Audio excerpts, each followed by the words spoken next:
All right, Doc. All right. Hi, Doc. I'm in need of some advice and information in regards to a current problem I have.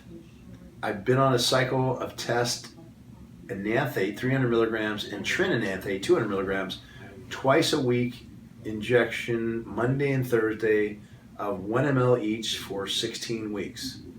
Wow, okay. While on cycle, I was taking tamoxifen 50 milligrams each day. Wow, that's a lot. Yeah.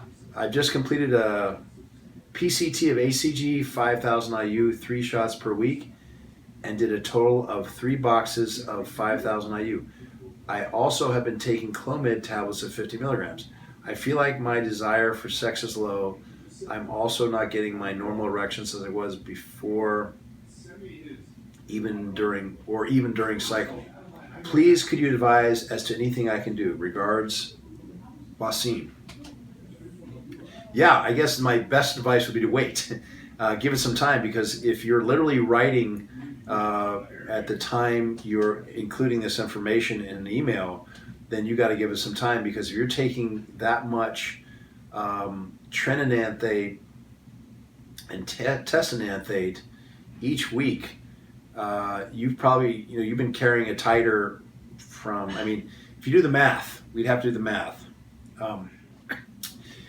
If you look at the half-life of these, and roughly if we're looking at an anthate, we're probably talking about a week's half-life, 7 days half-life, and terminal half-life is roughly 5 times that. 3 weeks later, I think that's what he's saying here, 3 weeks later,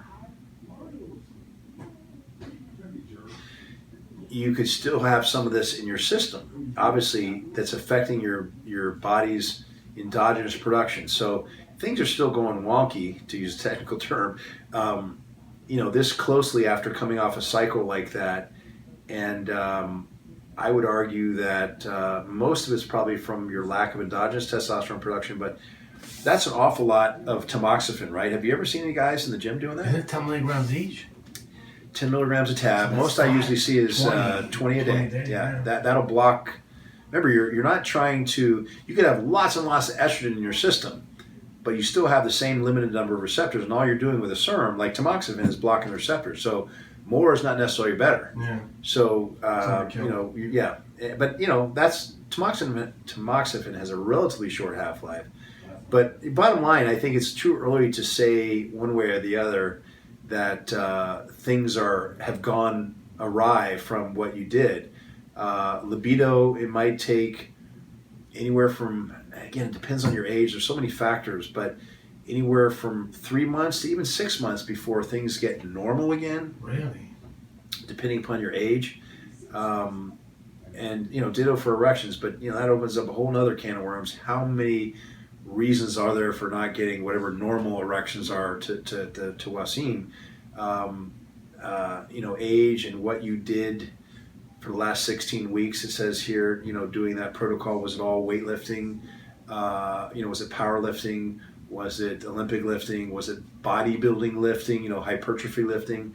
And so many other things he was doing. Things that might or might not affect the nitric oxide synthase in the blood vessel walls. And again, is this gentleman 25 or 65? Yeah, we don't know how old he is. Yeah, there's so many issues that are at play here. But again, with just 3 weeks, it sounds like, if you do the math here, it sounds like he finished his cycle up 3 weeks ago. Or you argue, cycle 3 weeks ago because he did PCT for, PCT for 3 weeks? That's pretty short PCT. It's an aggressive PCT for sure, that in part can make up a little bit for the lack of time on PCT. How long should PCT last, would you say? Everybody's different, but what I like to do is make it as easy as possible. If someone tells me, hey, Rand, I like to come off of TRT for whatever the reasons. It used to be more often than not fertility reasons. Hey, I want to have a child now. I'll ask them to let me know as soon as they know. Hey, when do you want to do this? And we can start 6 weeks, maybe just 3 weeks, before they either get off of T altogether or start to taper it off at that point, with ACG in a relatively high dose to, again, get those diesel engines, those testicles up and running again, so that when they decide to go off completely, either cold turkey, 6 weeks from that, or tapered from that, if that makes sense. They've been on ACG for a little while longer, and then you say, okay, the testicles are up and running. Let's pull those, and as the testicles start to drop off again, let's wait for that gas engine, the pituitary, to jump on board and start sending a signal and keep things going. It tends to smooth that process out so guys don't just, keel over from the lack of energy, and keel over lack of, erectile function. This tends to smooth that out a little bit better. But, everyone's different, and it isn't always a guarantee it'll be smooth. Chronicity of use, how long they've been on TRT and their age are big factors into how well that works and how much lead time you might want to start using the ACG before you start to pull the T, the exogenous T, and versus when you finally say, okay, I'm going to stop the ACG on the other end of that. Factors involved. Clomid's not a bad idea either.